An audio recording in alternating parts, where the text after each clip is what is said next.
രാവിലെ ആർക്കും ഒരു ഉന്മേഷമില്ലല്ലോ. കേറി വാടാ ധൈര്യമായിട്ട്. നീ ഇപ്പൊ കേറി വാടാ മക്കളെ വേഗം. നീ എവിടെയും കിടന്നോ? എടാ മക്കളെ, ഇന്നൊരു പ്രത്യേക ഭക്ഷണ സാധനം കൊണ്ടുവന്നിട്ടുണ്ട്. നിങ്ങൾ ഒരിക്കലും കഴിച്ചിരിക്കില്ല.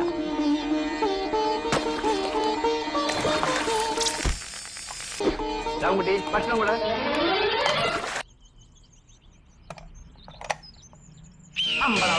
പോയല്ലോ. ഞാൻ കൊടുക്കാതെ മക്കൾക്ക് തിന്നാ പിടിച്ചോ.